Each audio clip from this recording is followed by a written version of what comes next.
खुलुमबाय नमस्कार गिबियावनो फैबाय थानाय क्रिसमास इंराजि गोदान बोसोर 2024 आरो मागो दमासिनि बयनिसिमबो आंनिफ्राय सिबिनाय आरो खुलुमनायखौ जासिहरग्रोबाय। UPPL BJP आरो गण सुरक्षा पार्टी मोनथाम राजखान्थि दोलोजों जथायै सरकार सामलायनाया फैबाय थानाय 15 डिसेम्बराव आबुङै बोसोरथामाव आगान सुरसिगोन। बेनि थाखायनो आङो गिबियावनो भारतनि गाहाय मन्त्रि नरेन्द्र मोदी, भारतनि नखर मन्त्रि अमित शाह, आसामनि गिबि मन्त्रि डक्टर हिमन्त बिश्व शर्मा लोगोसे गासैबो आसामनि केबिनेट मन्त्रिफोर, बिटिआरनि गाहाय खुंगिरि प्रमद बर' बिथांमोननि सिमांनिफ्राय हामलायथि जासिहरग्रोबाय आरो बर'नि बिफा उपेन्द्रनाथ ब्रह्म बिथांखौ संग्रिनानै थांनाय गोलाव समाव बडलेण्ड दाबिनानै सोमावसारनायाव मुंख्लं जालांनाय बिर जोहोलाव जोहोलावजो बिथांमोनखौ सिबिहरनानै आरो मुंख्लं नखरनि साफ्रोमखौबो मान बावहरनानै फंनैसो खोथा आङो दिनै जोंनि सरकारा 3 बोसोर आबुं जानायाव बुंनो सानदों। आङो साबायखर जासिगोन थांनाय समाव जायफ्रा जोंनि UPPL खौ सरकार दानायाव जोंखौ मददथि होबाय, बर'नि माहारियारि आफाद, एबसु, बर' साहित्य सभा, आबोब, धोरोमारि आफाद आरो बिटिआर ओनसोलाव थानाय गुबुन गुबुन हारिनि फरायसा आफादफोर, धोरोमारि आफादफोर आरो बर'नि मेलेमजिबि बिथांमोना जोंखौ मददथि आरो थुलुंगा होनायनि थाखाय बिथांमोननोबो आङो साबायखर जासिबाय। 2020 मायथाइनि 27 जानुवारियाव बिटिआर गोरोबथा जानायनि उनाव थारैनो जोंनि बडलेण्ड हालामाव गोजोन आरो खौसेथिखौ जोङो लाबोनो हादों आरो बियो जोंनि बडलेण्ड ओनसोलनि बर'जों लोगोसे गुबुन गुबुन हारि माहारिनि रायजो राजानि नाजानायनि थाखाय आरो बे खौसेथिया अरायसम जाहाथे थाबाय थायो बेखौबो आङो आनान गसाइ जोंनि इसोरनिसिम आङो सुंग्रि हरबाय। प्रमद बर' बिथांनि दैदेननायाव जोंनि जि सरकार बे 3 बोसोराव जोङो गोबां खामानि जोङो मावनो हादों। गुबुन गुबुन बिफाना जेरैबायदि खामानि मावदों, आं जाय बिफानफोरखौ नायो बे बिफानाबो गुबुन गुबुन बिफानफोरनि बायदि मिशन मुड लानानै जोङो खामानि मावदों। दिनै जोङो ब्रायनो बुंनांगोन हा हुनि जेंना, सोलोंथाइनि माखासे आंखाल, गुबुन गुबुन बिफानाव बा गुबुन गुबुन बिथिङाव जोंनि ओनसोलाव आंखाल जानानै थानायखौ जोङो गासैखौबो सुफुंनो जोबनो हायाखैब्लाबो जोङो सुफुंनो हानायनि लामायाव जोङो दिनै आगान सुरबाय। आङो गेलेमु, हारिमु आरो रेशम बिभाग एबा बिफान, बे मोनथाम बिफानखौ आङो नायो। गेलेमु बिफानाव जोङो जोंनि बडलेण्ड ओनसोलाव गेलेनायनि जि थासारि बेखौ जोङो सोरजिहोनो हादों।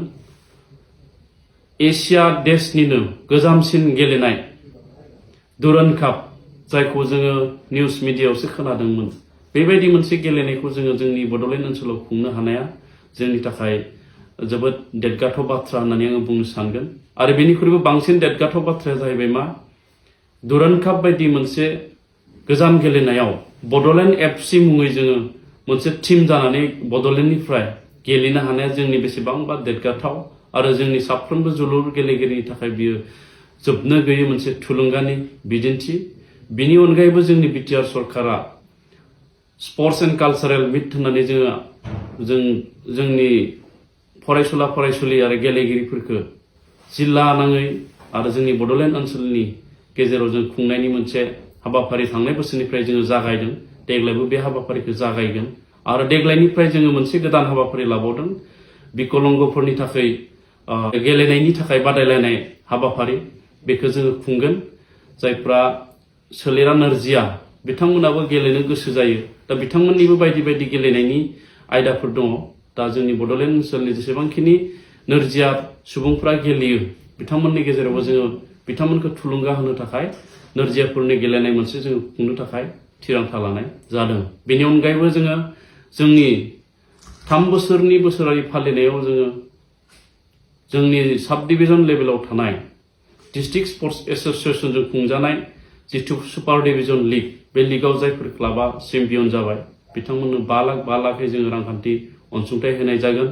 मोनफ्रोमबो जिल्ला आफादनो जोङो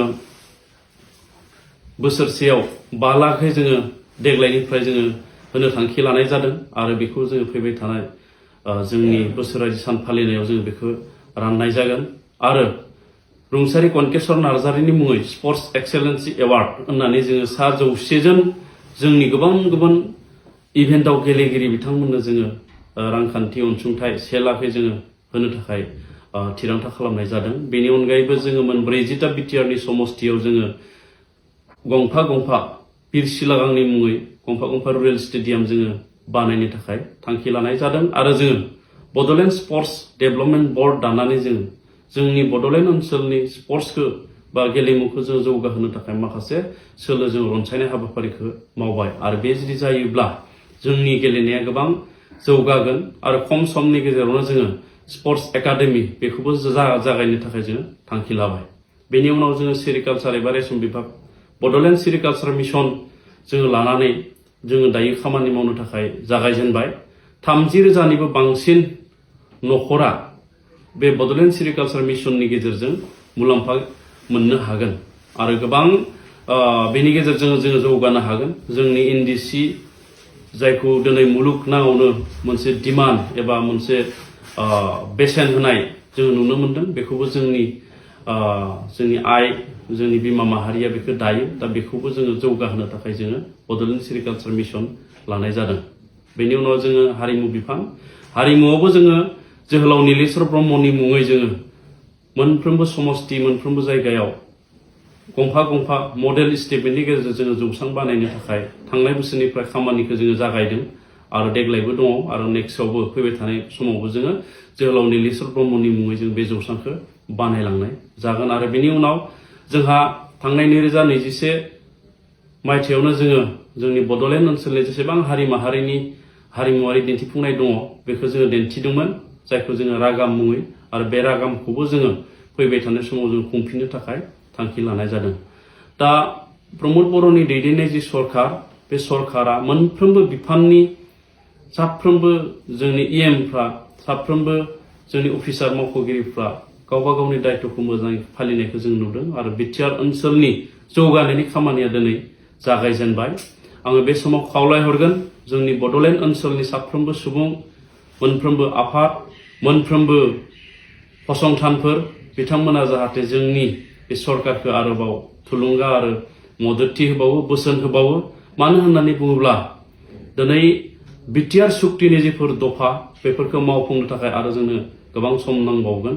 माखासे दफाफोरखौ जोङो मावफुंबाय, माखासेखौ मावफुंगासिनो दङ आरो माखासेखौ मावफुंनो थाखाय थांखि लानाय जादों। दा बेखायनो बे दफाफोरखौ मावफुंजोबनो हायोब्ला जोंनि ओनसोला थारैनो जौगागोन आरो गोजोन आरो खौसेथि, बे गोजोन खौसेथिखौ जोङो बजायनानै लाखिनायाव जाहाथे साफ्रोमबो मेलेमजिबि दैदेनगिरि, साफ्रोमबो सुबुङा जाहाथे बाहागो लायो आरो जोंखौ सुबुरुन होयो। आं बेखौनो नैबे जोंनि सरकारा 3 बोसोर जानायाव आङो गुरै खावलायहरो। गोजोन्थों।